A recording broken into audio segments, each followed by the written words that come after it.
Hello everyone, एक बार फिर से आप सबके साथ आया हूँ। और जैसा कि आपको पता है परसेंटेज का 4th क्लास है। आप वीडियो देख रहे हैं, आपको पसंद आ रही है, आपका कमेंट भी मेरे पास आ रहा है, अच्छा लग रहा है देखकर। तो आज का जो क्लास है, जैसा मैंने बताया था लास्ट क्लास में, आपको क्या बताने वाला हूँ, इनकम के बारे में बताने वाला हूँ। इनकम का एक बेसिक फंडा क्या होता है कि आपको इस बात का ध्यान रखना है कि आदमी जब कुछ कमाता है उसमें से कुछ खर्चा करता है और उसी का में से कुछ बचता है। कहने का मतलब, अगर कोई आदमी 100 रुपये की कमाई कर रहा है, अगर आदमी 100 रुपये की कमाई कर रहा है और अगर 70 रुपये का उसका खर्चा है, तो आप कहेंगे इसका मतलब 30 रुपये की उसकी बचत है। तो आप यहाँ से एक चीज़ कह सकते हैं कि इनकम जो होगा वो क्या होगा, खर्चा और बचत का सम होगा। इसी बात को आपको अप्लाई करना हर जगह, इसी बात को आपको हर जगह अप्लाई करना है। अब सवाल में आपके साथ आगे पीछे थोड़े से ट्विस्ट लाएगा। सिंपली आपको नहीं बोलेगा कितना परसेंट खर्चा कर दिया या फिर इतना परसेंट खर्चा कर दिया, इतना परसेंट बचत कर दिया। इसमें आगे पीछे बातें करेगी और जिस तरीके से बात को आपके सामने रखी जाएगी हम उसी तरीके से सवाल में इम्प्लीमेंट करेंगे कॉन्सेप्ट को। और इतना ही सा कॉन्सेप्ट है, परसेंटेज का जो बेसिक कॉन्सेप्ट है वो तो लगाएंगे ही, और यहाँ पे ये चीज़ लगाएंगे कि खर्चा जो भी कर रहा है और जो बचा रहा है, इन दोनों को मिलाकर क्या होना चाहिए, पूरे इनकम के बराबर हो जाना चाहिए। अब देखिए पहला सवाल आपके स्क्रीन पे दिख रहा होगा। देखिए क्या सवाल कह रहा है, एकदम बेसिक से लिया हूँ। जो पहला सवाल हमारे सामने है, कह रहा है कि a person spends 15% of his income if the expenditure is ₹75। आपको मैंने बताया है कि देखिए, आपको इस तरह के सवाल में जब भी कोई भी परसेंटेज का सवाल होता है तो हम एक चीज़ करते हैं कि जो चीज़ें हमें दे रखी है, जैसे यहाँ पे सवाल में कह रहा है कि एक्सपेंडिचर मतलब खर्चे की बात कर रहा है, खर्चा कितना दे रखा है, तो 75 रुपया। इसका मतलब अगर हम परसेंटेज में खर्चा पता कर लेते हैं तो हम बोलेंगे जो परसेंटेज में मेरा खर्चा है वही कितना है, 75 है। और टोटल इनकम क्या होता है, टोटल होता है, टोटल वैल्यू, जो बचत है जो खर्चा, दोनों को मिलाकर इनकम बोलते हैं। तो इनकम को क्या बोलेंगे, परसेंटेज में 100%, फ्रैक्शन में 1। क्लियर है। अब देखिए क्या कर रहा है कि 15% वो क्या कर दे रहा है, 15% क्या कर रहा है, उसका खर्चा कर दे रहा है। अब बताइए कि 15% अगर वो खर्चा कर रहा है तो आप देखिए कि कहेंगे कि सर सवाल तो फिर सीधा हो गया, यही परसेंटेज में खर्चा कितना दे रहा है, 15%, और रुपया में कितना दे रहा है, 75%। तो अगर कोई भी आदमी 15% खर्चा कर रहा होगा तो अगर कहेंगे कि फिर इसके हिसाब से 100% इसका इनकम रहा होगा, क्योंकि टोटल परसेंटेज में कितना होता है, 100। तो आप बताइए 15% की वैल्यू 75, तो 1% की वैल्यू कितना हो गया, 5, और 100% की वैल्यू 500। 15 से काट दीजिए, कितना आ गया, 5 रुपया, और 100% की वैल्यू 500। तो एक सिंपल मेथड था, लेकिन इसको आप चाहें फ्रैक्शन से करने के लिए कि नहीं सर इसको हम फ्रैक्शन से करेंगे, परसेंटेज से नहीं करेंगे, तो आप मुझे बताइए 15% को फ्रैक्शन में आप कितना लिखेंगे। तो आप कहेंगे सर 3/20, मतलब 20 में कितना खर्चा कर दिया वो, तो कहेंगे सर 3। क्यों, मैंने आपको बड़े अच्छे से बताया है कि 15% खर्चा है, ये खर्चा है। इसका मतलब आप कहेंगे सर 3 क्या है, खर्चा। 3 क्या है, खर्चा। कितने में से, 20 में से। और खर्चा किस में से करते हैं आप, कमाई में से करते हैं, इनकम में से करते हैं। जो आपकी आमदनी होती है, जो आपकी आय होती है, आप उससे खर्चा करते हैं। मतलब जब आपकी आय इतनी थी तब आपने खर्चा कितना किया, 3 का किया। सवाल करा नहीं, 3 की वैल्यू कितनी है, 75 रुपये के बराबर है। तो 1 की वैल्यू कितनी हो गई, 25। 1 की वैल्यू कितनी हो गई, 3 से काटिए 25। तो 20 की वैल्यू कितनी हो जाएगी, तो कहेंगे 20 गुना 25, और ये कितना आ गया, फिर से 500 आ गया। क्लियर। एक बार फिर से इसको समझने की कोशिश कीजिए। जो मैं समझा रहा हूं आपको सिर्फ तरीका देखना है, क्योंकि ये सारे तरीके आप लगा सकते हैं हर एक सवाल में। कुछ कुछ जगह पे जहां पे मैंने बताया है कि ये मेथड कहां पे आपको तकलीफ देगा, जब परसेंटेज जो दिया हुआ है वो फ्रैक्शन वैल्यू कुछ ऐसी रहेगी जो कॉम्प्लिकेटेड हो जाएगी, जोड़ घटाव करना होगा फ्रैक्शन में, तो वहां पे हम ये मेथड इजी लेकर चलेंगे। क्लियर है। अब मैंने बताया आपको कि 100% 1 होता है, 100% 1 होता है। और मैं बता रहा है, अभी जस्ट बताया कि जो भी खर्चा करेगा, अगर फ्रैक्शन में बात करेंगे तो आप कह सकते हैं कि इनकम उसकी 1 रही होगी। तो फिर से सवाल को लेते हैं, 15% को आप फ्रैक्शन में लिखेंगे तो कितना लिखेंगे, तो आप कहेंगे सर 3/20। आपने कहा 3/20 खर्चा कर दिया, मतलब 3/20 की वैल्यू कितनी दे रखी है, 75। आपको पता है कि टोटल कितनी होनी चाहिए, 1 होनी चाहिए। तो 1 की वैल्यू मुझे बताइए, तो कहेंगे सर 75 गुने 20/3। 3 से काट दीजिए, कितना आ गया, 25, और 25 दूना 50। फिर से इसको 500 रुपये की क्या हो गया, आय हो गया। एकदम छोटा सा सवाल, फर्स्ट नंबर का सवाल आपके असाइनमेंट से, क्वेश्चन नंबर 82 है। आप इसको देखिए। अब देखिए नेक्स्ट सवाल, थोड़ा धीरे धीरे करके सवाल का लेवल बढ़ेगा, लगभग 20 क्वेश्चंस कराने वाला हूं, तो दिल थाम के बैठना है, हड़बड़ाना नहीं है। क्वेश्चन नंबर 84 देखिए, ये क्वेश्चन जो है 84 असाइनमेंट का क्वेश्चन नंबर 84 है। ये कह रहा है कि एक आदमी जो अपनी आय का 66.2/3 क्या करता है, अपनी आय का खर्चा करता है और बचाता है कितना, 1200 रुपया बचा लेता है। आपसे पूछ रहा है उसकी आय क्या है। आप मुझे बताइए कि अगर कोई आदमी 1200 रुपये बचत कर रहा है और इतना खर्चा कर रहा है, 66.2/3% खर्चा कर रहा है, अब यहाँ पे आपसे पूछूंगा ये क्या है, तो आप कहेंगे सर ये तो बचत है। मतलब जो रुपया में दिया हुआ है इसी चीज को हमको निकालना है क्या, परसेंटेज में। मतलब परसेंटेज में आप मुझे बचत बता दीजिए, तो परसेंटेज में बचत बताने के लिए आपको टोटल 100 में से इतना माइनस करना होगा। अगर आप प्लस माइनस करने में स्मार्ट हैं, फ्रैक्शंस का माइनस करने में स्मार्ट हैं, तो आप डायरेक्टली इसका फ्रैक्शन में माइनस करके आप इसकी तुलना बता दीजिए कितनी है, 1200, और फिर 100% की निकाल लीजिए, कुल आय हो जाएगी। लेकिन मैं बताता हूँ कि इस तरह की सिचुएशन में आप ज़्यादा परेशान मत होइए। इस तरह के सिचुएशन में आपको ज़्यादा परेशान नहीं होना, आपको इसको फ्रैक्शन वैल्यू बतानी है। तो इसकी फ्रैक्शन वैल्यू कितनी हो जाएगी, 200 एक बार कर लीजिए आप, 66 × 3 कितना होता है, 198, और प्लस 2 कितना, 200, और 200/3 यही है परसेंटेज। और मैंने बोला है कि इसको 1 कहते हैं, तो ये 2/3 हो गया फ्रैक्शन में। और ये 2/3 क्या है, तो कहेंगे सर ये तो खर्चा है। मतलब 3 में से 2 खर्चा कर रहा है, तो बचा कितना रहा होगा, 1, और 1 की वैल्यू कितनी दे रखी है सवाल के अनुसार, 1200, तो 3 की वैल्यू कितनी हो जाएगी, 3600। क्लियर। तो एक छोटा सा सवाल था। नेक्स्ट सवाल जो आपके सामने है, क्या कह रहा है, कह रहा है एक विशेष महीने के लिए एक घर का खर्च 20,000 रुपये है। 86 नंबर पे हूं मैं। जो कह रहा है एक विशेष महीने के लिए एक घर का खर्च कितना है, 20,000 रुपया है, जिसमें से 8,000 रुपये शिक्षा पर है खर्च। इसमें से 8,000 क्या चीज पे है, शिक्षा पर 8,000 है, एजुकेशन पर। इसके बाद बोल रहा है भोजन पर 5900 है। भोजन पर कितना है, इसी का 5900 किस पे है, भोजन पर है। फिर बोल रहा है व्यापार पर 2800 रुपये है, इसी का 2800 रुपया व्यापार पर भी खर्चा हो रहा है। किस पे खर्चा हो रहा है, व्यापार पे। आपसे पूछ रहा है शेष व्यक्तिगत देखभाल पर खर्चा होता है, जो बचता है वो पर्सनल अपना देखभाल कुछ होता है खर्चा। कुल खर्च का कितना प्रतिशत व्यक्तिगत देखभाल पर खर्चा होता है। आपसे इसके बाद जो पैसा खर्चा हो रहा है व्यक्तिगत देखभाल, इसी का परसेंटेज वैल्यू हमसे पूछ रहा है। अब देखिए इस तरह के सवाल में आप कहेंगे कि सर 80,000, 59,000, 28,000 को जोड़कर आप कहेंगे कि कुल मिलाकर शिक्षा, भोजन और व्यापार पे इतना खर्चा हुआ, तो जो बचा होगा वही भी आपका अतिरिक्त खर्चा होगा, इसी का परसेंटेज बताना है। तो आप यहाँ पे स्मार्ट तरीका देखिए कि सब जगह 2 जीरो है, तो मैंने सब जगह से 2 जीरो हटा दिया। अब हम क्या बोल सकते हैं, अब हम बोल सकते हैं कि 200 की उसकी कमाई थी, जिसमें से 80 उसने माइनस कर दिया शिक्षा पे, बचा कितना, 120। अब 120 जो बचा, 120 में से 59 घटा दीजिए, बचा कितना, 61, और 61 में से 28 घटा दीजिए, तो 61 में से 30 घटाएंगे तो 31 बचेगा, 2 बढ़ा दीजिए क्योंकि 2 ज़्यादा घटा दिया है। तो 33 जो है ये बच रहा है किसके लिए, व्यक्तिगत खर्च के लिए। मतलब उसमें दूसरे आप कह सकते हैं कि वो जो व्यक्ति है वो 200 में से 33 बचाता है अपने व्यक्तिगत खर्चे के लिए। तो 100 में से कितना बचाएगा, तो कहेंगे 33/2, मतलब 16.5% वो व्यक्तिगत खर्चे के लिए बचा रहा है या फिर व्यक्तिगत खर्चा कर रहा है। ये आपका 86 नंबर था। 87 नंबर देखिए, 87 नहीं 89 है। आप देख रहे होंगे सवाल कुछ नहीं है, सवाल थोड़ा सा है, थोड़ा सा कॉन्सेप्ट, थोड़ा सा सवाल और थोड़ा सा जवाब, बस। 89 नंबर देखिए जरा क्या है, पढ़ लिया सवाल आपने। करा एक आदमी के पास एक निश्चित राशि थी। आप चाहें तो वीडियो को पॉज करके क्वेश्चन को पढ़ सकते हैं, ट्राई कर सकते हैं, फायदा करेगा। करा एक आदमी के पास एक निश्चित राशि थी, वह उसका 20% खर्च करता है। 20% क्या करता है, खर्च करता है। किस लिए, एक लेख खरीदने के लिए। एक लेख खरीदने के लिए वो 20% खर्चा कर देता है। कोई वस्तु खरीद रहा होगा, क्योंकि हिंदी में आर्टिकल बोल रहा है तो आर्टिकल अब लेख भी कह सकते हैं, वस्तु भी।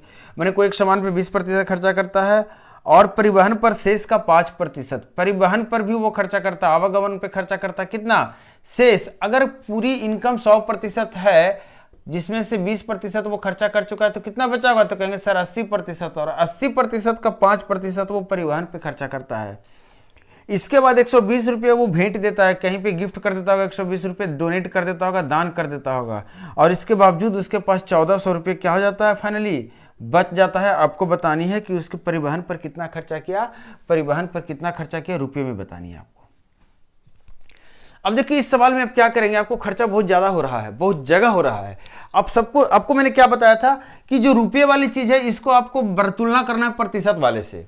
अब यहाँ पे तकलीफ क्या है कि दो जगह रुपये वाली तुलना है, ये भी खर्चा है, ये भी खर्चा है, दान करना भी एक खर्चा ही हुआ, बचत ये है, तो थोड़ी सी कंफ्यूजन हो रही है। अब इस तरह के सवाल में आपको स्मार्ट तरीका क्या निकालना है, ये निकालना है कि पहले तो आप यहाँ से मुझे बताइए इसको सोल्व करके क्या बोलेंगे, तो कहेंगे सर 8 × 40 4% यहाँ पे चला गया। हो गया कि नहीं हो गया? तो आप मुझे बताइए टोटल 24% का वो क्या कर दिया है, लेख और परिवहन पे सिर्फ खर्चा कर दिया है, मतलब 76% और उसके पास बचा होगा इसको खर्चा करने के बाद, बचा होगा कि नहीं। और इस 76% जो बचा होगा ये कितना रहा होगा, तो आप कहेंगे सर अगर हम बोलें ये कि 120 रुपया वो दान नहीं करता तो हम कह सकते थे कि 76% वो बचा रहा है, 76% वो बचा रहा है। कितना बचा रहा है? 76% वो बचा रहा है। तो आप बोलिए कि ठीक है भाई तुम दान क्यों करो, तुम दान नहीं करो। तो दान नहीं करेगा तो वो कितनी रकम बचा लेगा, तो कहेंगे सर 1400 + 120 मतलब कितना हो गया, 1520 रुपया बचा लेगा। और 76% ही तो उसकी बचत थी, मतलब परसेंटेज में हमने बचत इतना बता दिया और रुपया में बचत इतना बता दिया। तो आप एक की वैल्यू बता दीजिए मुझे, तो कहेंगे सर 2 से कट जा रहा है 20 आ गया। और आपको निकालना है किसका, परिवहन पे खर्चा है जो कि 4% है, तो 4% की वैल्यू कितनी होगी, 80 रुपये। मतलब आवागमन पे गाड़ी भाड़ा पे वो कितने का खर्च करता है, मात्र 80 रुपये का। इतनी महंगाई तो नहीं है, मतलब महंगाई इतनी कम तो नहीं है कि मतलब 80 रुपये में काम चल जाता है, हो सकता है चल जाता होगा बेचारा। चलिए नेक्स्ट सवाल पे आ रहे हैं। हंसी मजाक अपनी जगह होती रहेगी। आप देख रहे होंगे सवाल का लेवल थोड़ा थोड़ा ऊपर जा रहा है और थोड़ा थोड़ा होते होते बहुत ऊपर तक जाएगा। ये जो सवाल है, करा सुधा अपनी मासिक आय का 12% एक अनाथालय में दान करती है। नहीं, दान करने का फैसला किया उसने, मान लेते हैं उसकी इनकम 80 थी, उसने कहा कि भाई 12% हम अनाथालय में दान करते हैं। दान के दिन उसने अपने निर्णय बदल दिया और 8400 रुपया दान किया। जब दान करने के दिन आया तो उसने कितना का दान किया, 8400 रुपया का दान कर दी। वो कितना दान हुआ है, 8400 रुपये का, 4800 रुपये का दान हुआ है, 4884 नहीं। ये एक बात और कही गई है कि जो निर्णय जो बदला गया है, ये जो रुपया दान किया गया, ये जो पुराना जो निर्धारित दान था, उसने जो पहले सोचा था कि हम 12% दान करेंगे, उसका 80% ये मात्र है। मतलब जितना डिसीजन पहले था 12% दान करने का, उसका मात्र 80%, मात्र 80% ही वो दान करती है, जो कि 4800 रुपये है। तो आपसे पूछ रहा 100% कितना, इनकम कितना, यही पूछ रहा है ना। नहीं, मासिक आय का 27% पूछ रहा है। तो मासिक आय 100 था तो 27% उसका कितना हो जाएगा, 27% ही। तो आपको 27% की वैल्यू बतानी है।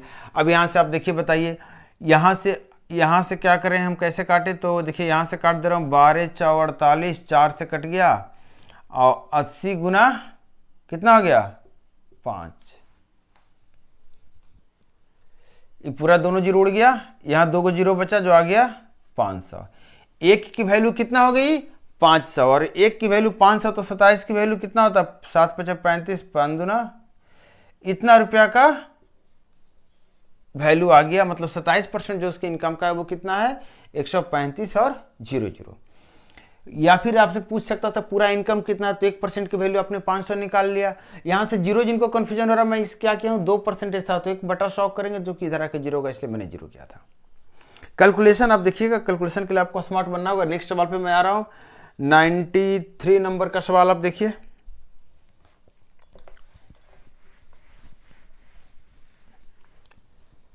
नंबर सवाल क्या कह रहा है, एक आदमी अपनी मासिक वेतन का, कोशिश देखिए ऐसा नहीं है कि मैं सारे सवाल आपसे क्लियर करवा रहा हूँ। आप देख रहे होंगे जो क्वेश्चन नंबर है वो बदल रहा है, तो समझ लीजिए कि आपको सामने बहुत सारे असाइनमेंट पे सवाल हैं। अराउंड लगभग मैं बता दूं आपको तो सवाल कितने हैं असाइनमेंट में, 200-300 सवाल होने चाहिए मेरे हिसाब से।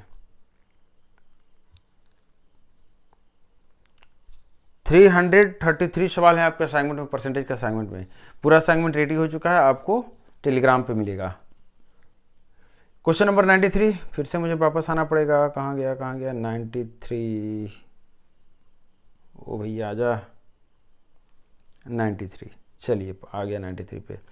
देखिए CHSL का एग्ज़ाम चल रहा है, और जिनका भी एग्ज़ाम है, अगर आप देख रहे हैं वीडियो तो आप ध्यान दीजिए, आप इस वीडियो को पॉज कर दीजिए, फिलहाल आप सेट प्रैक्टिस लगाइए। अगर आपका डेट आ चुका है आपके पास कि आपको कब एग्जाम देना है, तो जब तक अभी तक जिनका एडमिट कार्ड नहीं आया है, जिनका डेट अभी फाइनल नहीं हुआ, आप देख सकते हैं वीडियो को, क्योंकि CHSL के लिए आपका जो एनालिसिस चल रहा है बहुत बेसिक सवाल आपसे पूछ रहा है, बहुत ही बेसिक। आप देख रहे होंगे एनालिसिस, जो मैंने भी एनालिसिस दिया और भी टीचरों ने दिया है, लेकिन सवाल का जो लेवल है वो बहुत ही बेसिक है, कॉन्सेप्चुअल है, थोड़ा सा कॉन्सेप्ट आपको चाहिए। अब देखिए 93 नंबर सवाल पे आ गया हूँ मैं। 93 नंबर सवाल कर रहा है, एक आदमी अपने मासिक वेतन का 40% भोजन पर और शेष का 1/3 परिवहन पर खर्चा करता है। आपको पता है भोजन पर 40% कर रहा होगा, तो शेष, तो बोल रहा शेष का 1/3 परिवहन पे खर्चा करता, तो शेष कितना हो गया, शेष कितना हो गया, तो कहेंगे सर 40% खर्चा किया तो 60% शेष, और बोल रहा शेष रिमेनिंग का 1/3, रिमेनिंग का 1/3, क्या बोल रहा है, रिमेनिंग का 1/3 मतलब कितना आ गया, ये 20%, 20% वो परिवहन पे खर्चा करता है। यदि वो प्रति माह 4500 रुपये बचाता तो भोजन और परिवहन पर खर्च करने के बाद आधे शेष के बराबर है। नहीं, बोल रहा है यदि वो प्रति माह 4500 रुपये बचाता है जो भोजन और परिवहन पर खर्च करने के लिए, के आधे, शेष के आधे के बराबर है, मतलब भोजन और परिवहन पे कितना खर्चा कर रहा है, तो कहिएगा सर 40 + 20 60, इसका मतलब बचा कितना है शेष, और 40, और 40 का जो आधा है यही बोल रहा है कितने के बराबर है, 4500 के बराबर। और आपसे उसका मासिक आय पूछ रहा है, क्या पूछ रहा है, मासिक आय। तो 20% की वैल्यू कितनी हो गई आपकी, इतनी, और 5 से गुना कर दें तो 100% हो जाएगा, इसको भी 5 से गुना कर दीजिए, और 45 × 5 कितना होता है, 225। ये उसकी मासिक आय थी। अच्छी सैलरी है, कम नहीं है, आप लोग से कम है, आप लोग जिस चीज़ की तैयारी कर रहे हैं सुपर सारी सैलरी है। चलिए नेक्स्ट सवाल पे आए। मजा आ रहा है नहीं आ रहा है कमेंट करके आप लोग बताया कीजिए। जब तक लॉकडाउन नहीं खुलता है, जब तक सरकारें नहीं बोलती आप लोग को पढ़ने के लिए, सरकार की भी एक अच्छी खासियत है, मतलब घूम फिर कर उसको एजुकेशन पे ही आना है। उसे पता है कि अगर इसे मैं पढ़ा दिया तो फिर मुझे तो वोट नहीं देने वाला है। तो एजुकेशन एक ऐसी चीज़ है जो सरकार बेचारा फंस जाता है बार बार। आप कितना भी हल्ला कीजिए, हम कितना भी हल्ला करें, देखिए कोई फ़र्क नहीं पड़ता, किसी के कान में जूं नहीं रेंगता है। इसका रीज़न यही है कि अगर मैं पढ़ गया, अगर आप पढ़ गए, अगर आपकी नॉलेज हो गई, आपकी समझ आ गई, तो आप एटलीस्ट उस सरकार को तो नहीं चुनेंगे जो देश के लिए कुछ नहीं करना चाहता है। तो इसीलिए सरकार को, कोई भी सरकार हो, किसी एक की पार्टिकुलर बात नहीं कर रहा, सारी सरकारें यहाँ ऐसे ही है। चलिए नेक्स्ट सवाल जो हमारे सामने है, बड़ा अच्छा सवाल है। देखिएगा इसमें परसेंटेज का कुछ उलट पुलट का खेल है। कह रहा है एक व्यक्ति अपनी आय का 16.2/3% घर के किराए पर खर्च करता है। अब देखिए यहाँ पे आप कहेंगे सर 16.2/3% घर के किराए पर खर्च करता है, ये आपका किराए पर खर्च हो गया, ठीक है। फिर बोल रहा है शेष का 17.5% कपड़ों पर खर्च करता है, तो शेष का 17.5% किस पे खर्चा करता है, कपड़ों पे खर्चा करता है, और 23% खाद्य पदार्थ पर, और यहीं पे है जो भी खाने पीने की चीजें उस पर 23% खर्चा करता है। ये हो गया इसके रिमेनिंग का, इसके शेष का। किराए पर खर्च करने के बाद जो बचता है उस पर 17% कपड़ा पे खर्चा कर दिया, और उसी का 23% खाद पे खर्चा कर दिया। और फिर से जो शेष बचता है वो शिक्षा पे खर्चा करता है, उसका 10%। शिक्षा पे कितना करता है, 10%। सबसे कम पढ़ाई पे खर्चा देख लीजिए, सबसे कम होता है, फिर भी नहीं पढ़ते हैं। कह रहा है उसने शेष राशि बैंक में जमा की, कुल आय और कुल व्यय का अनुपात बताए। आय और कुल व्यय, व्यय तो हमारा यही है, इसके बाद तो बचा है जो बैंक में जमा हो गया, मतलब व्यय यही है। आप मुझे बताइए कि अगर 16.1/2/3 की बात करूं फ्रैक्शन में, ध्यान दीजिएगा यहाँ पे इस सवाल में मैं आपको दो चीज़ें बताने वाला हूँ कि आप परसेंटेज भी जान चुके हैं कैसे अप्लाई करते हैं, और फ्रैक्शन भी जान चुके हैं। हम दोनों चीज़ें एक साथ लगा देंगे, दोनों चीज़ें लगाएंगे, क्वेश्चन थोड़ा सा ईजी होगा।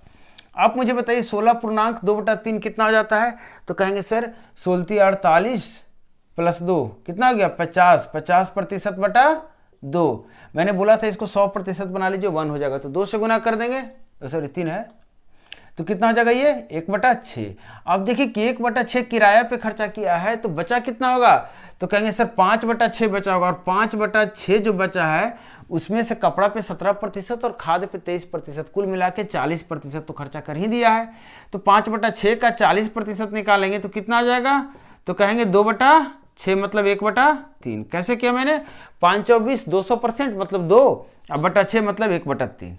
देखिए तो यहाँ पे इतना खर्चा कर दिया, यहाँ पे ऑलरेडी इतना खर्चा कर चुका था, तो कुल मिला के खर्चा करेंगे तो इसको लिख दीजिए आप 2/6 है, 2/6 रहने दीजिए, यहाँ 2/6, यहाँ 1/6, कितना खर्चा हो गया कुल मिला के, तो कहेंगे 3/6, 3/6 मतलब 1/2, और 1/2 और बचा है जो कि 1/2 का 10% किस पे खर्चा कर दिया वो बताइए जल्दी से।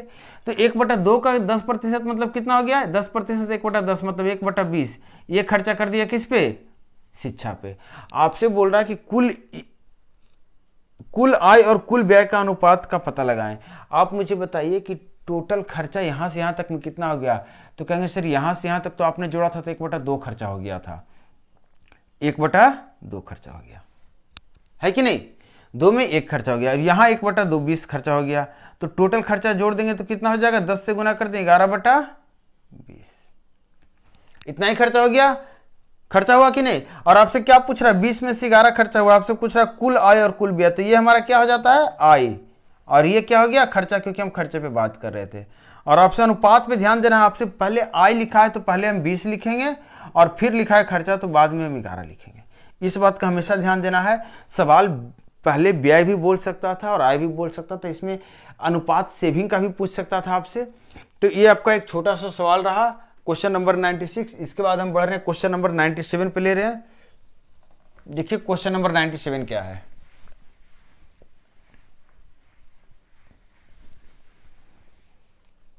क्या करा क्वेश्चन नंबर 97, करेक्ट में अपनी आय का 20% भोजन पर खर्च करता, थोड़ा सा हाँ अब ठीक है। एक आदमी अपनी आय का 20% भोजन पर खर्च करता है, शेष का 20% कपड़ों पर खर्च करता है और शेष का 10% शिक्षा पर खर्च करता है। यदि वह इतना रुपया बचाता है तो कपड़ों पर खर्च होने वाली राशि और शिक्षा पर खर्च की गई राशि के बीच का अंतर ढूंढे।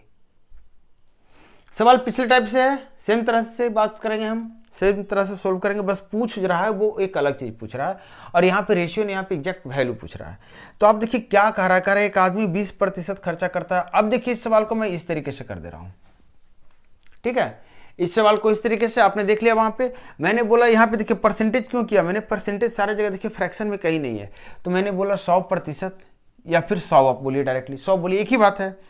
तो मैंने बोला कि 100% तो आपको बार बार बना रहे हैं आप। अब मुझे बताइए, चूंकि जब सवाल आपके सामने ये बात कहे कि इतना प्रतिशत यहाँ खर्चा किया, बचे का इतना प्रतिशत फिर खर्चा किया, फिर बचे का इतना प्रतिशत, तो ट्री डायग्राम भी बड़ा फायदे करता है आपको समझने में। आप इधर खर्चा लिखिए और जो बच गया लिखिए, क्योंकि बचत से फिर से आपको खर्चा करना है, तो इस तरीके से ट्री डायग्राम बनाइए। तो 20% किस पे खर्चा करता है, फूड पे, भोजन पे कितना खर्चा कर दिया 20%, तो बचा कितना, तो कहेंगे 80। अब जो बचा है 80%, remaining 20% of the remaining he spends on clothes, इसका 20% जब निकालेंगे तो कितना आ जाएगा, 80 का 20% 16%, और ये यहाँ प्रतिशत 20% का 20 80 हो गया, यहाँ 80 का 20 16 खर्चा किस पे कर दिया, हमारा कपड़ों पे खर्चा कर दिया है। और जो अब कितना बचा, तो कहेंगे सर 80 में से 16 खर्चा किया है, 80 का 20% खर्चा किया तो 80 का 80% बचा होगा, तो 80 का 80% कितना होता है, 80 गुना 80/100 मतलब 64। या फिर आप कहेंगे सर 16 तो यहाँ खर्चा कर दिया है तो इसका मतलब 64 बचा होगा। आगे बोल रहा है कि 10% of the remaining he spends on education, और इसका 10% एजुकेशन पे खर्चा किया तो इसका 10% कितना हो जाएगा 6.4, इसका 10% एजुकेशन पे खर्चा किया है। अब बताइए कि 6.4 इसमें से खर्चा कर दिया तो कितना बचा होगा, तो कहेंगे सर 57.6, और यही इसकी बचत है। इसकी सवाल में वैल्यू दे रखी है 17,280। आपसे पूछ रहा है find the difference between the amount spends on clothes and on education, इन दोनों के बीच का जो अंतर है इसी के आपसे पूछ रहा है वैल्यू। तो इन दोनों के बीच कितना अंतर है, तो कहेंगे सर 6 10 में से गया तो 9.6 की वैल्यू आपसे पूछ रहा है। आप देख लीजिए कट रहा है, इसका कितना गुना ये है, देखिए तो जरा 6 गुना है क्या, इसका 6 गुना है ये, तो इसका किसका ये 6 गुना है, तो 6 से भाग कर दें, इसको पता चल जाएगा किसका 6 गुना है। तो 6 दूना 12, 6 8 48 और 6 8 48, मैंने 2880 रुपया जो हो गया, ये हमारा कपड़ा पे जो खर्चा है और जो पढ़ाई पे खर्चा है उन दोनों का अंतर है। यहाँ फिर से देखिए आपके सवाल में फिर से एजुकेशन शिक्षा पे खर्चा कम किया जा रहा है, ये गलत बात है, शिक्षा पे थोड़ा सा खर्चा करना चाहिए। सवाल भी सेट जो किया जाता है मतलब ना बड़ा सोच समझ कर किया जाता है, एकदम प्रैक्टिकल इसको बोल सकते हैं कि आपके इर्द गिर्द की चीज़ों को मिलाते हुए, ताकि आपको सवाल समझने में कठिनाई ना हो, आप सवाल समझ जाएं कि पढ़ाई पे तो कम ही खर्चा होता है। अब देखिए यहाँ से सवाल थोड़ा सा बदल रहा तरीका। कह रहा यदि ए की आय बी से 45% कम है तो ए और बी की संयुक्त आय ए से कितना प्रतिशत अधिक है। आपसे पूछ रहा है, बोल रहा है कि ए की जो आय है बी से 45% कम है, तो बी की आय आप 100 बोलेंगे तो ए की आय कितना हो जाएगा 45% कम, मतलब ये की है कितनी, तो कहेंगे सर 55। इसका 45% कम मतलब 55। एकदम सिंपल तरीका बता रहा हूं। अब बोल रहा है कि then combined income of A and B, A और बी का कंबाइंड इनकम कितना हो गया 155। Is how much percentage more than A से कितना ज़्यादा है, तो ए से कितना ज़्यादा, तो ए से तो 100 ही ज़्यादा है, मतलब 100/55 और गुने 100। आपसे प्रतिशत में पूछ रहा था, ये आपका जवाब हो गया। ये सिंपल तरीका बताया आपको। अब यहाँ पे चूंकि सवाल में आपसे तुलना की गई है, तो तुलना तो आपको पता है, तुलना करेंगे तो हम भी तुलना कर देंगे।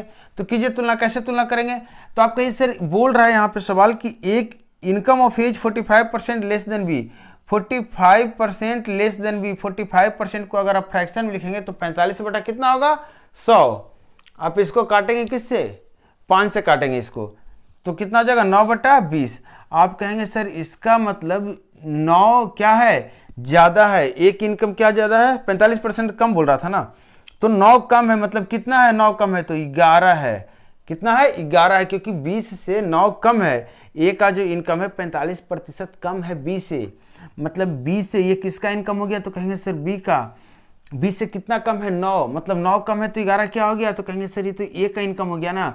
और आपसे पूछ रहा है ए और बी का जो कंबाइंड इनकम है ये ए से कितना प्रतिशत ज़्यादा है, तो ए और बी का जो भी कंबाइंड इनकम होगा ए से कितना ज़्यादा होगा, तो बी से तो ज़्यादा होगा ना।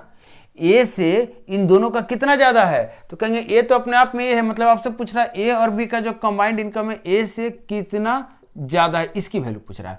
तो यहाँ से यहाँ जाने में बी ही तो ऐड करना पड़ा है, मतलब बी बटा ए आपसे सिर्फ पूछ रहा था। तो 20/11 कर दीजिए और 100 से गुना कर दीजिए, आपका आ जाएगा। अब नेक्स्ट सवाल कहाँ पे आ गया मैंने, 99 था नहीं, ये 100 नंबर देख लीजिए। सिमिलर टाइप का सवाल है, आपको ये बेसिक वाला मेथड पता हो गया है, तो अब हम जो सेकेंड मेथड बताया उसी मेथड पे बात करेंगे। क्वेश्चन नंबर ये 100 है आपका। करा the income of A 25% more than income of B, बोल रहा है 25% मोर देन, 25% मतलब 1/4। अब किससे तुलना की जा रही है, तो कहेंगे सर बी से तुलना की जा रही है, मतलब ये कौन सा है, तो कहेंगे बी है। और ये क्या बोल रहा है 25% ज़्यादा है ए का इनकम, तो अगर एक ज़्यादा है मतलब ए का इनकम कितना रहा होगा, तो कहेंगे सर 5 ही हो गया हमारा ए का इनकम। अब आपसे पूछ रहा है income of C is 65% less than sum of income of A and B, A और बी का इनकम टोटल कितना है, तो कहेंगे 9 से कितना कम है सी का इनकम, 65% कम है, इसका मतलब 35% तो होगा 9 का, तो ये आपका सी का इनकम मिल गया।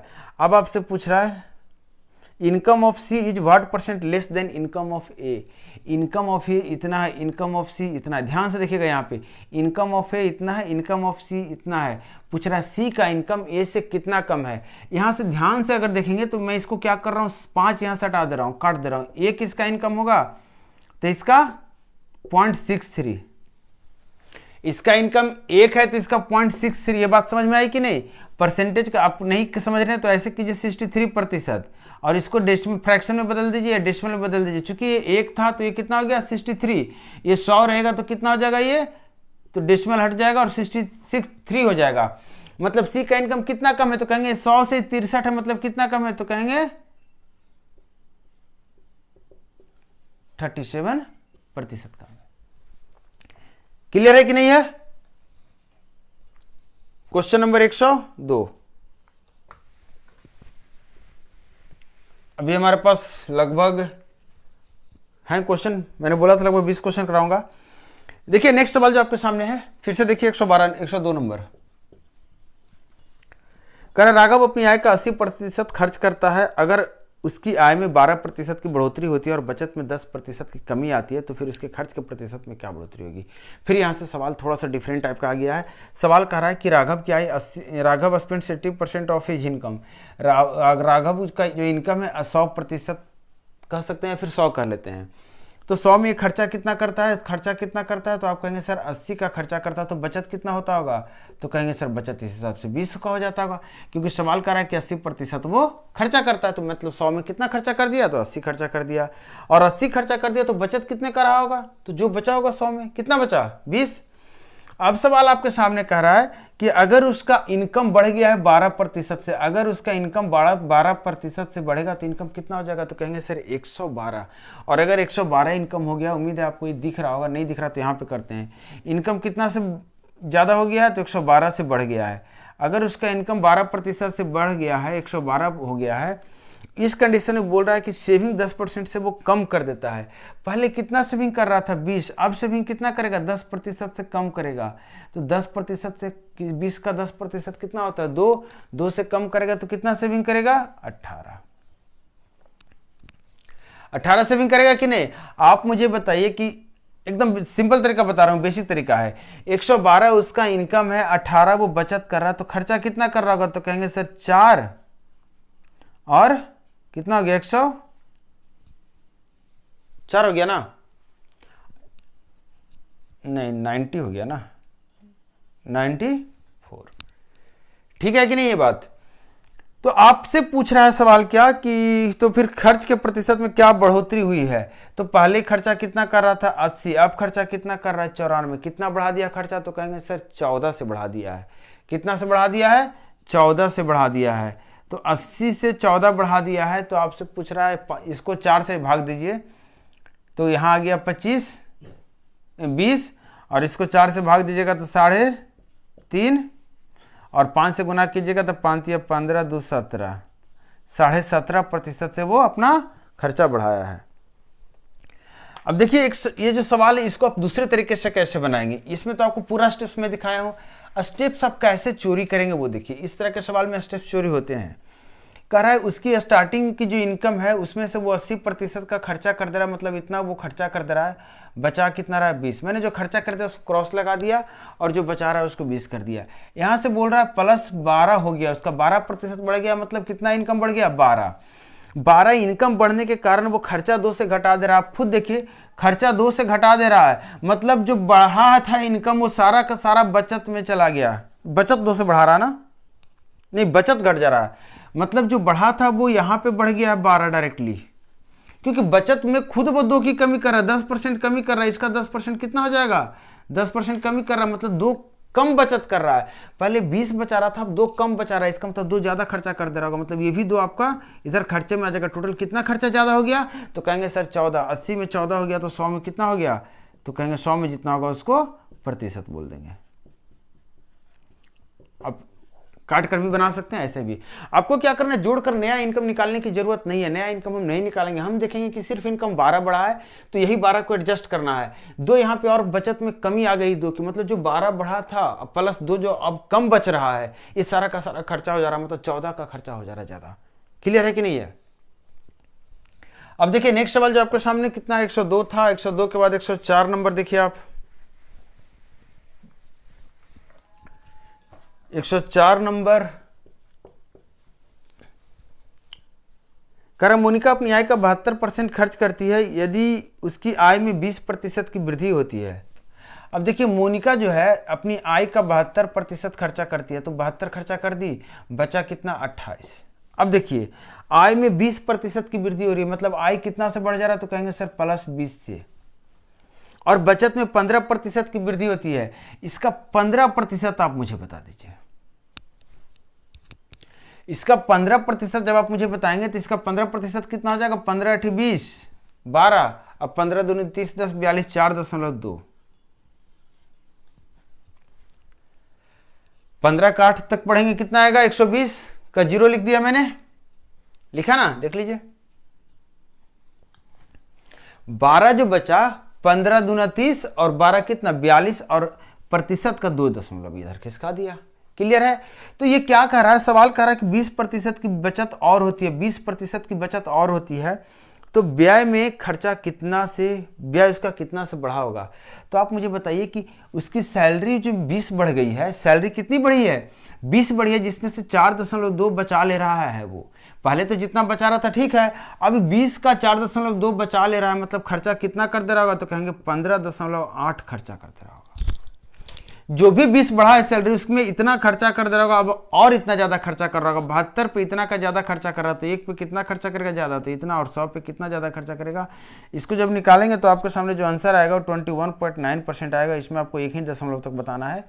आप अगर अप्रॉक्स हमसे पूछेंगे तो अप्रॉक्स के लिए आप देखिए 7 से काट दीजिए 10 बार में, और 7 से काट दीजिए 7 दूना 14, 3 7 5 35 बार में, 0 0 25 से थोड़ा सा कम 22। ऑप्शन आप देख लीजिए 25 से कम जो सबसे नज़दीक है। हालांकि इसको आप थोड़ा सा और करेक्ट करेंगे, 4 से काट के छोटा कर लीजिए, क्योंकि ज़्यादा ऑप्शंस क्लोज हैं सारे। ऑप्शंस पे डिपेंड करते हैं कि हम किस तरीके से कैलकुलेशन करते हैं।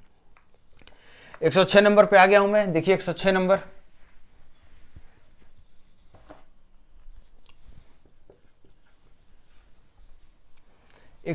क्या कह रहा है?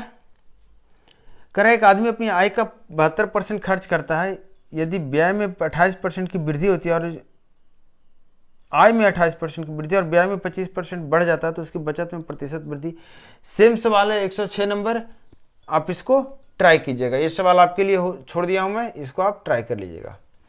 107 नंबर जो सवाल है ये देखिए, इसको कह रहा है राजू की आय उसके खर्च से 44.4/9% ज़्यादा है।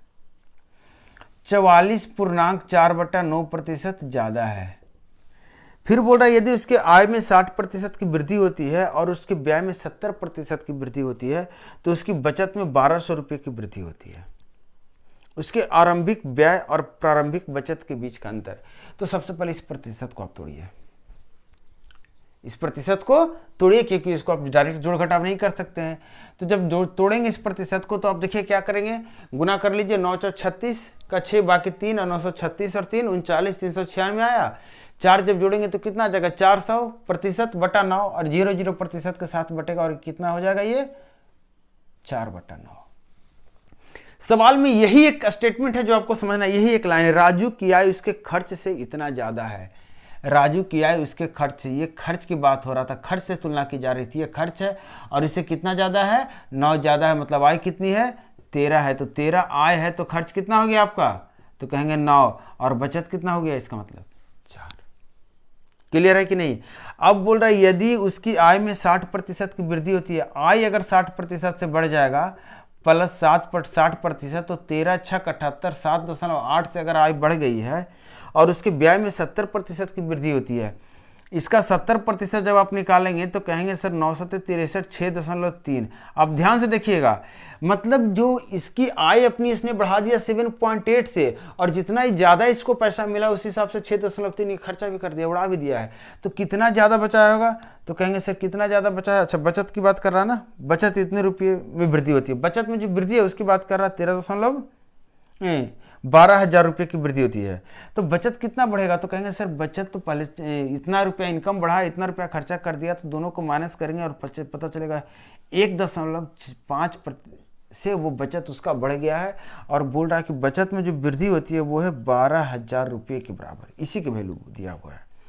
अब प्रारंभिक व्यय और प्रारंभिक बचत, प्रारंभिक व्यय और प्रारंभिक बचत के बीच का अंतर कितना है, 5। 9 - 4 5, 5 की वैल्यू पूछ रही है, तो देखिए यहाँ से डेसिमल हटा के यहाँ कर दिया, और 15 की वैल्यू 15 × 20 से 3 0 छोड़ दिया, 8 × 5 = 40 पर 3 0 फिर लगा दिया। तो इतना रुपया का उसका प्रारंभिक बचत और प्रारंभिक व्यय के बीच का अंतर आ गया। और हम इस तरीके से पहुंचे क्वेश्चन नंबर 110 पे।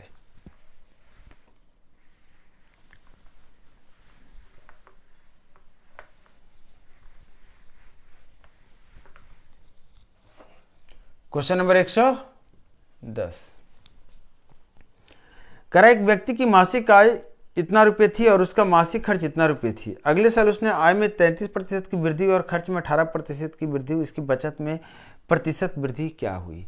देखिए ये जो सवाल है, इस सवाल को मैं इसलिए रखा हूँ क्योंकि सिमिलर सवाल है, लेकिन मैं इसलिए रखा हूँ कि आपको जो मासिक आय दिया हुआ और जो मासिक खर्च दिया हुआ वहाँ से आपको नहीं कुछ करना है। प्रतिशत में फिर से सेम बातें कही है वो, और प्रतिशत में उसकी क्या बात कही है, पूछ भी रहा है प्रतिशत में। तो आप बताइए कि अगले साल उसकी आय में 33% की वृद्धि हुई, 100 की जगह उसने कितना ज़्यादा कमा लिया, 33 और कमा लिया। और खर्च में 18% की वृद्धि हुई, खर्च में 18% की वृद्धि हुई। तो आप बताइए पहले कितना खर्चा कर रहा था, तो कहेंगे सर पहले कितना खर्चा कर रहा था, तो 87500 रुपये की कमाई थी और खर्चा था 50 और 000, यही खर्चा था उसका। तो प्रतिशत में खर्चा बताएंगे तो कहेंगे सर 2 से 2 घटा दिया, 5 से यहाँ इसको काट दूंगा तो कितना हो जाएगा 5 और 3 और 5 और 5 से काट देंगे तो 100, यही है ना। कुछ अब इसको 25 से काट दीजिए 7 और 25 से काट दीजिए 4, 4/7। देखिएगा ध्यान से, 4/7, पहले वो 7 की कमाई उसकी थी तो 4 का क्या कर रहा था, वो खर्चा कर रहा था। तो इसी हिसाब से कर दे रहे हैं, पहले 700 की कमाई थी तो 400 का उसने खर्चा कर देना था उसको, और 300 की उसकी बचत थी, 300 की उसकी क्या थी, बचत थी, इसी पे कर दिए। अब बोल रहा 33% वृद्धि हो गई, तो इसका 33% मतलब कितना हो जाएगा, इतना गुने 33/100 और 7 21 और 22 23, इतना रुपये वो ज़्यादा कमा रहा है, इतना रुपये ज़्यादा कमा रहा है और खर्च 18% ज़्यादा कर दे रहा है। खर्च कितना ज़्यादा कर दे रहा है, 18% ज़्यादा कर रहा था। 18 गुने 18% जब इसका निकालेंगे तो कितना आएगा, 18 चौक 32 रुपया आएगा। 32 रुपया ज़्यादा खर्चा कर दे रहा है, मतलब 199 रुपया। यहाँ से 32 माइनस करेंगे तो पता चलेगा जितना भी आया था उसका 32% खर्चा, ठीक है ना, 32%, 18% खर्चा कर दे रहा, मतलब 1872 होता, मैं भी क्या बोल रहा हूँ, 18 कितना होता है, 72 होता, मतलब 72 ज़्यादा खर्चा कर दे रहा है 300 में से, मतलब कितना खर्चा बचा रहा है 105, 228 रुपये का। अरे यार हट, हो जाता है कभी कभी। आज थोड़ा सा वीडियो भी ज़्यादा बनाना पड़ गया था, आपका फर्स्ट शिफ्ट और सेकेंड शिफ्ट का CHSL का बनाया था, तो थोड़ा सा टायर्डनेस है, तो कभी कभार ध्यान से हट जाता है, और लंबा वीडियो बनाने में थोड़ी सी तकलीफ तो होती है। देखिए ये आपका क्या है, इतना 72 से क्या हो गया, उसका खर्चा बढ़ गया, 72 से खर्चा बढ़ गया, जबकि इनकम उसकी कितने से बढ़ रही थी, 271 से बढ़ रही थी। इसका मतलब कितना उसका बचत बढ़ रहा होगा, तो कहेंगे सर मात्र 231 में से 72 ही तो वो खर्चा कर रहा है और ज़्यादा, तो जो भी बचा है उसको माइनस करके आप पता कर लीजिए। तो कहेंगे 9 2 11 7 6 7 7 5 12, कभी कभार होता है। 159 रुपये की क्या हो गई इसकी, 159 रुपये की आपकी क्या हो गई इसकी, कहेंगे कि इतना रुपया का ज़्यादा सेविंग हो गया, बचत हो गया 159 रुपया का। और कितने में से, पहले सेविंग कितना था 300 था, अब बचत कितना है, तो कहेंगे 159 रुपया। और हमसे यही पूछ रहा है और कितना बचत में वृद्धि हुई, मतलब कितना और बचत कर रहा है। तो 100 में कितना बचत हो जाएगा, 5 या 15, 3 से काट देंगे, और 100 में जितना बचत होता है उसको क्या बोलते हैं, प्रतिशत बचत। ये हमारा 111 नंबर था। अभी हमारे पास 5 सवाल और हैं। 112 नंबर देखिए आप, ये सवाल नहीं 110 नंबर था, सॉरी। ये सवाल जो है फिर से एक आप थोड़ा सा अलग टाइप का आ गया है। 112 नंबर देखिए, सवाल कह रहा है कि ए की आय बी की आय का 60% है और ए का खर्च बी के खर्च का 70% है। यदि ए की आय बी के खर्च का 75% है तो ए की बचत और बी की बचत का अनुपात। देखिए सवाल कुछ नहीं, ए है, बी है, यहाँ आय है, यहाँ फिर आय के बाद खर्च करवा देते हैं, लास्ट में बच जाएगा जो बचेगा। इसी तरीके से कर देना। रेशियो का भी सवाल, सेम सवाल रेशियो में भी आता है। बोल रहा है ए की आय बी की आय का 60% है, बी की आय का 60%, तो फ्रैक्शन से कर दे रहा हूँ, रेशियो लेके चल रहा हूँ। या फिर आप पहले ऐसे ही ले लीजिए, बी की आय 100 है तो ए की आय कितनी हो जाएगी 60%, मतलब 100 है तो ये 60। ए का खर्च बी के खर्च का 70% है, 20 जितना भी खर्च कर रहा है, मान लेते हैं 20 100 खर्चा कर रहा होगा तो ए का खर्चा कितना है 70% है। ए की आय बी के खर्च का 75% है, ए की आय बी के खर्च का 75%, इसका 75% है। ये आपको लग रहा है कि है 75%, ये तो 60% है। तो इस बात को ट्रू करेंगे कि ए की आय जो है बी के खर्च का 75% है, बी का खर्च कितना है 100 है, तो इसका 75% 75 होना चाहिए। तो इसको 75 बनाने के लिए आप 4 से भाग कर दीजिए तो कितना हो जाएगा 15, और 4 से भाग कर दीजिए कितना हो जाएगा 25, और 5 से गुना कर देंगे तो आ जाएगा 75, और 5 से गुना कर देंगे तो आ जाएगा 125। आई बात सही। अब स्टेटमेंट सारी ट्रू हो गई है, इसका आप 60% निकालेंगे तो ये आएगा, इसका 70% ये आएगा और इसका 75% ये भी आएगा। अब आपसे पूछ रहा है ए की बचत और बी की बचत का अनुपात बताइए, तो आप बताइए कि 75 में से कितना इसका बचा है, मात्र 5 बचा है, 70 तो उड़ा दिया है। 125 में से कितना बचा है, तो मात्र 100 उड़ा दिया, 25 बचा, तो अनुपात कितना हो गया। ए और बी का पूछ रहा है, ध्यान देना है, बी और ए नहीं, ए और बी पूछ रहा था। अब इसी तरह से हम बढ़ गए क्वेश्चन नंबर कितना, कहाँ गया, 114। देखिए बिट्टू आ गया यहाँ पे, अब कुछ बिट्टू भी खर्चा करेगा। बड़ा स्वीट सा नाम है बिट्टू, नहीं आप लोगों में से भी बहुत सारों का होगा घर का नाम बिट्टू। देखिए करा, बिट्टू अपनी सैलरी का 30% अपने दोस्त को देता है। सैलरी जो भी उसकी थी उसका 30% किसको दे देता है, मैंने बोला 100 सैलरी थी तो अपने दोस्त को दे देता है 30%। शेष वेतन का 40% चीट फंड में देता है, तो शेष कितना हो गया, इतना, इसका 40% मतलब कितना हो गया, 28, ये चीट फंड में देता है, तो 28 घटा दीजिए तो कितना जगह बचेगा, इसका 42, इसका और बचा, ये उड़ा हुआ पैसा सब खर्चा हो रहा है, सब खर्चा हो रहा है, बचा नहीं रहा है कुछ। शेष आय को वह एक बीमा योजना और पीपीएफ में 4 और 3 के अनुपात में निवेश करता है। इसको एक बीमा योजना ले लीजिए, कोई भी बीमा योजना है, और पीपीएफ में खर्च करता है, ठीक है। मान लीजिए रेशियो दिया हमारा ना 4 और 3 के रेशियो में खर्च करता है, तो आप बताइए 42 को 4 और 3 के अनुपात में नहीं तोड़ देंगे, तो कहेंगे सर 4 और 3 तो 7 होता है, ये तो 42 है, तो 7 का कितना गुना है, तो कहेंगे सर 6 गुना है। टोटल यहाँ पे कितना है, 7 यूनिट, जिसकी वैल्यू सवाल के अनुसार कितनी है, 42, तो एक की वैल्यू कितनी होनी चाहिए, तो कहेंगे सर 6, इसका मतलब ये हो जाएगा 6 × 24 और ये हो जाएगा 6 × 18, मतलब इंश्योरेंस में बीमा योजना में कितना खर्चा कर रहा है, 24, जबकि पीपीएफ फंड में 18 का जमा हो रहा है, ये डिपॉजिट कर रहा है। बोल रहा है यदि चीट फंड और बीमा योजना में निवेश की गई कुल राशि तथा अपने दोस्त को दी गई राशि का अंतर इतना है, इसमें कुल राशि 42 है और अपने दोस्त को दिया है कुल 30, इन दोनों का अंतर कितना बोल रहा है आपका 12 है, और सवाल के अनुसार कितना है 19800, यही बोल रहा है ना। यदि चीट फंड और बीमा योजना, नहीं चीट फंड कहाँ गया, चीट फंड गलत, थोड़ा सा मिस्टेक हो गया, मैं बीमा समझ लिया। बोल रहा है यदि चीट फंड और बीमा योजना में, इंश्योरेंस बीमा मतलब इंश्योरेंस, और चीट फंड हमारा कितना था 40% चीट फंड ये हमारा है, इन दोनों का अंतर बोल रहा है कि चीट फंड और बीमा योजना का में जो राशि इंश्योरेंस में जो जमा किया गया, इन दोनों का कुल राशि, इन दोनों का जो कुल राशि है इसका अंतर बोल रहा है किसके साथ, दोस्त को जो जमा किया गया, तो दोस्त को जो जमा करता है उसके साथ, तो ये टोटल कितना हो जाएगा, उसमें से आपको ये माइनस करना होगा। तो मैं डायरेक्टली इसमें से इसको माइनस कर रहा हूँ, तो इसके साथ माइनस किया तो -2 आया, इसका -2 हटा दिया तो बचा 22, और इसी 22 यूनिट की वैल्यू दे रखी है 19800। तो बोल रहा है बिट्टू की सैलरी की है, मतलब 100 की वैल्यू पूछ रहा है। तो आप देखिए 22 से 9 बार में काट देंगे तो 900 आ गया, और 2 जीरो चिपका दीजिए तो आपकी सैलरी कितनी आ गई, 900 पे 2 जीरो चिपका दीजिए तो 90000। इसकी सैलरी थोड़ी ठीक है, नहीं अच्छी सैलरी है। और इस तरह से हम 115 नंबर सवाल पे आ चुके हैं, और आप देखिए 115 नंबर पढ़िए जल्दी जल्दी जल्दी जल्दी जल्दी।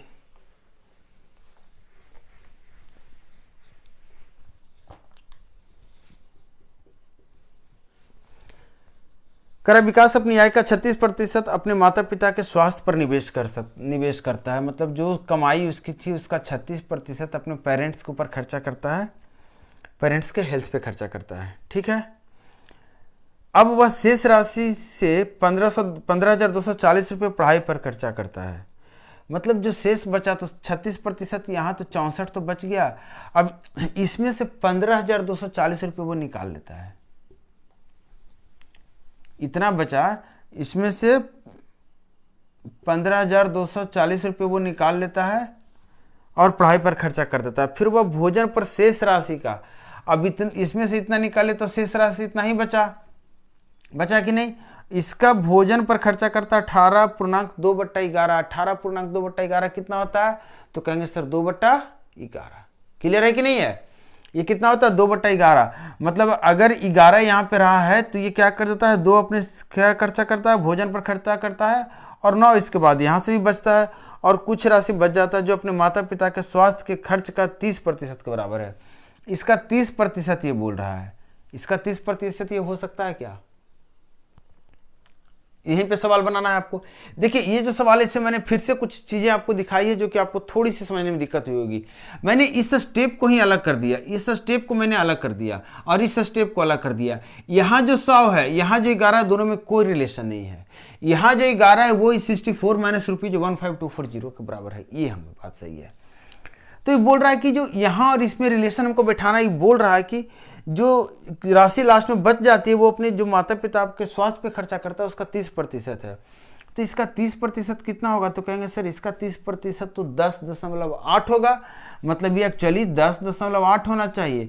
10.8 मतलब इसका कितना गुना है? तो कहेंगे 1.2 गुना है। तो इसका 1.2 गुना कीजिए और इसको भी 1.2 गुना कीजिए, तब कहेंगे इसको भी 1.2 गुना करेंगे और ये जो वैल्यू आएगी ये कितनी आ जाएगी? तो कहेंगे 13.2 और ये जो 13.2 यूनिट है। अब यहाँ पे आप देखिए सवाल को मैंने इससे इसके साथ बराबर कर दिया तो पता चल गया अब हमारा सारा सवाल सेम हो गया। अब हम कहेंगे ये जो है वो 13.2 है और हमसे पूछ क्या रहा है सवाल में? कितना नंबर? 115 आई बताना है, मतलब 100 यूनिट की वैल्यू बतानी है। तो आप बताइए 64 माइनस इतने यूनिट की वैल्यू 13.2 है तो 1 यूनिट की वैल्यू कितनी होगी? तो कहेंगे सर 64 में से 13.2 को अगर माइनस करते हैं तो 50.8 आता है कि नहीं?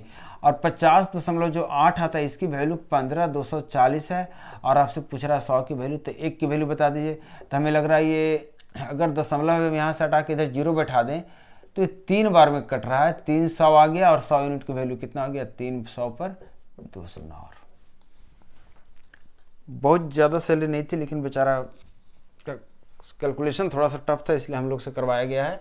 और अब हम 120 नंबर पर पहुँच रहे हैं एक सवाल लेकर। 120 नंबर सवाल आप देखिए ज़रा। ये जो सवाल है ये सेकेंड लास्ट सवाल है। बहुत ज़्यादा समय आपका लिया हूँ आज, क्योंकि आज मेरी टारगेट थी कि आपको ये जो पार्ट है, जो इनकम पे जो सवाल जितने भी डिफरेंट टाइप के सवाल होते हैं वो सारा एक साथ करा दूँ। करा ए और बी अपनी आय का क्रमशः 60% और 75% खर्च करते हैं। ए और बी अपनी आय का 60 और 75% खर्च करते हैं। ए की बचत बी की तुलना में 20% अधिक है। तो ए और बी की आय, ए की आय बी की आय से कितना प्रतिशत कम है? ये सेम सवाल आपका हो गया, थोड़ी देर पहले कराया था कि मतलब यहाँ पे पहले आय कर लेते हैं। पहले याद रखना, पहले आदमी कमाता है फिर खर्चा करता है कि नहीं? बचत हमारे हाथ में है नहीं है, वो खर्चा करने के बाद देखते हैं पॉकेट खाली हुआ कि अभी कुछ बचा है, तो वो डिसाइड होता है खर्चा करने के बाद, तो एक बचत को लास्ट में रखते हैं। अब सवाल पे आते हैं, चलिए करें ए और बी अपनी आय का क्रमशः 60% और 75%। इसकी आय मैंने 100 बोला तो इसकी भी आय मैंने 100 बोल दिया, कोई दिक्कत नहीं है। ए और बी ये 60% खर्चा करता है, मतलब इसका खर्चा इतना और इसका खर्चा कितना है? 75 है। यदि ए की बचत बी की तुलना में 20% अधिक है, if the savings of A is 20% more than that of B, इसका सेविंग कितना है? तो कहेंगे सर 25, और इसका सेविंग कितना है? तो कहेंगे 40। इसी सेविंग को फिट करना है आपको, और उसके लिए एक ऑप्शन दे रखा है, एक पॉइंट दे रखा है, एक स्टेटमेंट दे रखा है, एक इन्फॉर्मेशन दे रखा है कि जो ए की बचत है वो बी से 20% अधिक है। तो बी की बचत है कितनी? 25। इसका 20% निकालेंगे तो कितना आएगा? तो कहेंगे सर 5 आएगा ना। तो इससे इसका 5 ज़्यादा है। 5 ज़्यादा आपको लग रहा है? कहेंगे नहीं सर बिल्कुल नहीं लग रहा है ऐसा। ये कितना है? 5 ज़्यादा मतलब ये 30 होना चाहिए। तो इसको 30 बनाने के लिए अब 3/4 से गुना कर दीजिए, तो ये भी 3/4 से गुना हो जाएगा और ये भी 3/4 से गुना हो जाएगा। ये तो ए की तुलना की गई है ना। अब ये देखिए 30 हो गया, ये 45 हो गया और ये कितना हो गया? 75। ये आपको सेट कर लिया। अब आप सब कुछ एक लाइन पे आ चुके हैं। अब आपसे पूछ रहा है ए की आय बी की आय से कितना प्रतिशत कम है। तो ए की आय जो है बी की आय से कितना प्रतिशत कम है? तो डायरेक्टली आपको दिख रहा है 25% ए की आय कम है कि नहीं है? तो एक सवाल ले लेते हैं, लास्ट सवाल, आखिरी सवाल, 122 नंबर का सवाल जो आपके सामने है, इसको भी बना लीजिए, इसको क्यों छोड़ेंगे। बीच बीच में जो सवाल है वो सवाल आपको बनाना है। 122 नंबर का सवाल, यह आखिरी सवाल है। कह रहा है ए की आय बी की तुलना में 60% कम है। ए की आय जो है, फिर से सेम सवाल, ए की आय ले लिया, व्यय ले लिया, व्यय कहिए, खर्चा कहिए, कुछ भी कहिए, बचत तो आखिरी में ही आएगी। कह रहा है ए की आय बी की तुलना में 60% कम है। अगर ए की आय 60% कम मतलब 40% होगा, कब? जब बी को 100 मान रहे हैं। फिर बोल रहा है कि ए का जो खर्चा है वो 60% बी के खर्चे के बराबर है, बी के खर्चे के 60% के बराबर है ए का खर्चा, यही बोल रहा है ना।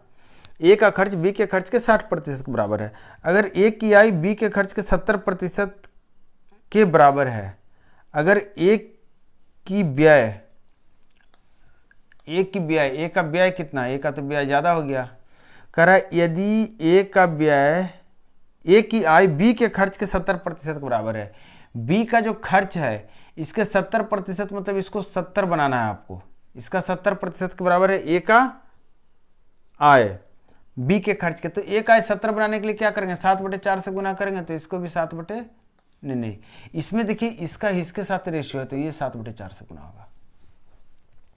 होगा ना। The income of A is 60% less than that of B, ठीक है, and the expenditure of A is equal to 60% of expenditure of B, ठीक है। फिर बोल रहा है A is income is equal to 70% of B is expenditure, 70%, ठीक। What is the ratio of savings of A and B, आपसे इसका savings का रेशियो पूछ रहा है, तो इसकी बचत कितनी हो गई तो आप यहीं से बताइए मुझे। तो देखिए रेशियो पूछ रहा है ना, तो हम सारे जगह से 0 हटा दे रहे हैं, कोई दिक्कत आपको। अब मुझे बताइए 4 4 16, 4 से 4 कट गया, 7 - 1 कितना आ गया इसका बचत 1, और इसका बचत मुझे बताइए, तो कहेंगे सर 2 हो गया, 3.5 लिख दूँ इसको डायरेक्टली, 2 कर दिया और ये 5 कर दिया, 2 से 3.5, 17.5 हो गया, 17.5 में 10 गया 7.5, मतलब 2 से गुना कर दिया, 2 और 15, तो ये आपका क्या हो गया। ध्यान इस बात का रखना कि ए का पहले पूछा कि बी का पहले पूछा, और इस तरीके से हम लास्ट सवाल, ये था हमारे आज की क्लास का। ये परसेंटेज का जो क्लास था इसमें आपको देखा होगा कि जो भी इनकम पे सवाल होते हैं, जो भी खर्चे आपसे करवाए जाते हैं, जो भी आपकी कमाई के बाद खर्चे आप करते हैं और जो बचत होती है, आप सारा हिसाब किताब कर सकते हैं। आगे नौकरी लगने वाली है, नौकरी लगने के बाद आपको यही करना है, कैलकुलेट करना है घर पे बैठ के। महीने की 1 तारीख को सैलरी आएगी, 2 तारीख को बैठ के कैलकुलेट करना है, 3 तारीख को लड़ाई करनी है, 4 तारीख को फिर से निकल जाना है। तो चलिए मिलता हूँ नेक्स्ट क्लास में। वीडियो को देखिए, ऐसे ही बात कीजिए, शेयर कीजिए, जो भी चैनल को सब्सक्राइब नहीं किया सब्सक्राइब कीजिए, और वीडियो को जो भी फीडबैक होता है एक कमेंट करके जरूर हमें बताइए। मिलता हूँ नेक्स्ट क्लास में, थैंक यू।